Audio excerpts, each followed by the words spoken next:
Hi everyone and welcome back to our channel. My name is Janine. My name is Kofi. And you are currently watching Flow with the Adjumans. Today we're going to be vulnerable. We're going to share some topics that a lot of people may not even be open to sharing. Yeah. For example, can I go first? Yes, you go first. Okay, what some of you may not know is that I have sickle cell anemia. Sickle cell anemia is a blood disorder. I was born with that, and it's something that affects a lot of Afro-Caribbean people and some Mediterranean people. Yeah. But I think their one's called thalassemia. Yeah, but it's called sickle cell and then thalassemia at the end. It's something that a lot of black people still do not know about. It's true. Yeah. It's a bit shocking. Yeah. However, over the years, it's got better and better and better in terms of recognition and even sickle cell anemia days, sickle cell awareness. So if you do not know what sickle cell anemia is, please go on Google and do some research. But it really does affect people of colour. Yeah. And there's also different levels. Different levels. Yeah. So if you the top level is SS, and then there's SC, and then if you have trait, it's AS, and then AC. So they're the four different levels that you can have in sickle cell. And I know for myself, one of my friends suffers with sickle cell, and I remember watching her and going to hospital with her and seeing her in pain, and getting blood transfusions and seeing the pain that she was in. And I didn't really fully understand it. But I used to always support her. And to this day, I love her dearly, and she still continues to have pains. But I love her dearly, and she has the highest level SS. Yeah, she has SS. And then when I met Kofi, because Kofi's got SC, he hasn't really had that many pains. Yeah, so since I've met you, you've been I think a couple of times he's been in hospital, but other than that, he's been. For example, I'm a bit of a shocker to a lot of people because when I was younger, I was in hospital a lot. So with SC, it's like SS, however, it's not as frequent. Yeah. But I would at least go to hospital, I think 2 to 3 times a year, and it was just consistent. What happens is you'll get a pain in a particular area of your body. Could be your joints, could be your neck, could be your arm, could be your foot, could be your leg. But because it's blood, you cannot really pinpoint where the pain is. So for example, if it's in my arm, it wouldn't just be here, it would be travelling. So the whole arm is in pain. So basically your blood is sickling. Yeah, it's changing shape. It's changing shape. So your blood will go from like a circle shape to like a moon shape, basically. So when they call it sickle cell because the blood is then sickling. And that's why it causes a lot of pain because it can't go through arteries and veins and it just clogs up. Okay, so it's a lot of pain. And the thing with sickles at the moment is there's no cure. Yeah, there's no full cure to say, well, if you have, there are things that people can do like bone marrow transplant, which is very I hear that is very risky and very hurtful. Like it hurts a lot for the person that's donating the bone marrow as well as the one that's actually receiving it as well. So there are little things, and then when you if you have a crisis stuff like that, they give you a drip to flush your blood, and they give you strong pain medication. But other than that, there's nothing else they can really do for you. Which is really sad to hear, because there are a lot of people in the world that are suffering a lot with it. And I was diagnosed with sickle cell trait at the age of 19. You never knew. I wasn't aware that I had sickle cell trait until I actually asked my mum, and she was like, no. But it's funny because that's why we even got together. Because I said to her, listen, I've got sickle cell anemia, just letting you know. I put a disclaimer. He put it straight out there. Put the feelers out. I said, listen, just letting you know, I have sickle cell anemia. I don't want to have children with sickle cell. Yeah. Have you got sickle cell? She said no, because she was unaware. I was unaware. I was one of those people that just didn't know. And I asked my mum, and she was like, no. So I think when I was born, because now if you get when you have a baby, you get a heel prick, and it's shown that's part of the heel prick process. But I don't think when I was younger that was part of it because my mum wasn't aware of it. But I know one of my cousins has got sickle cell trait, which means that it is in my mum's side of the family, but no one was really aware of it. So I had a blood test when I got pregnant with my first son, and it came back as having sickle cell trait, so I've got AS.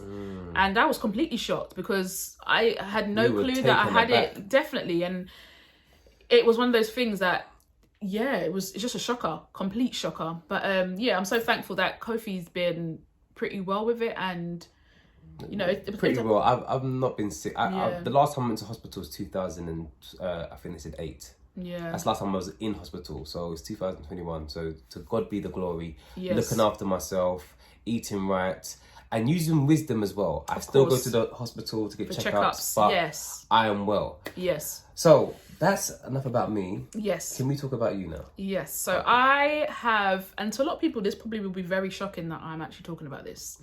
So a lot of people, yeah? You can do it. Go for it. I know.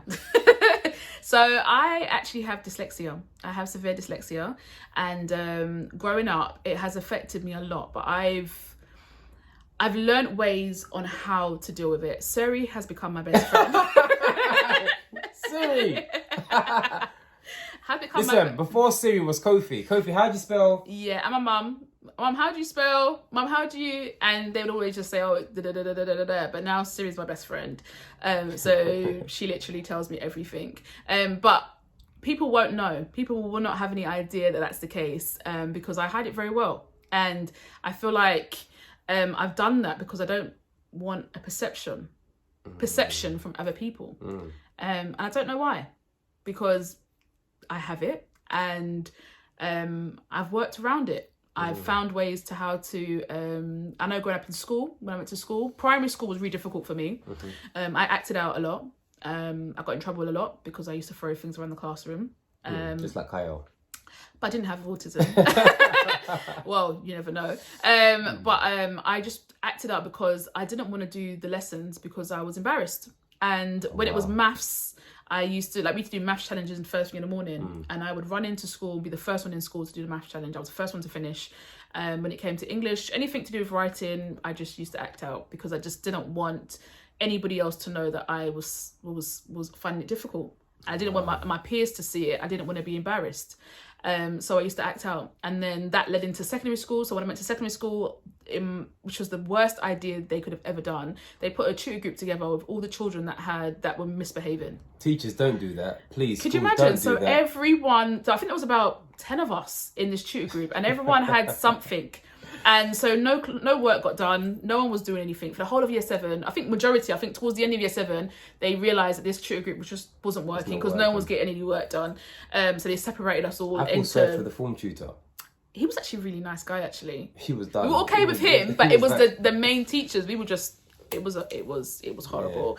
Yeah. So going through secondary school, I had a lot of support in terms of I don't remember getting a formal diagnosis done, but I think I must have got it done because during secondary school I had a laptop to do a lot of my work and exams and stuff like that, and I had extra time, so I must have had a formal diagnosis, but I don't know if that's through the doctors or I don't know. But anyway, I had the extra support, and then I always said to my mum, I'm not going to go to university because I was like, schoolwork for me was just one of those things. And do you know what? Yeah. Janine has excelled. Whatever she touches, she's excelled in. I haven't made it limit me. Yeah, she's limitless. Oh, that's nice. Can we talk about present? Like, we've spoken about the past. Yes. But recently, you were diagnosed with something. So recently, people always know me as being really organised, really on point. With my children, with whatever I'm doing. When I'm at work, people are like, oh my gosh, you're just so organised, like you get things done. Yeah, you just get things done and it's always great. But recently I've been diagnosed with OCD, which I wasn't surprised about at all, anxiety and perfectionist disorder. So yeah, I've been diagnosed with those 3, and OCD for me is for me it just feels like, even though it's a label, it's me. I've been doing it for so many years, and the perfectionist disorder goes inside of it. And for a lot of people may not even know what that is, because when she said it to me, perfectionist disorder, I was like, what is that? And she was like, basically anything that you're doing it 100%. Which is true. If I'm ever doing anything, I'm never doing it half-heartedly.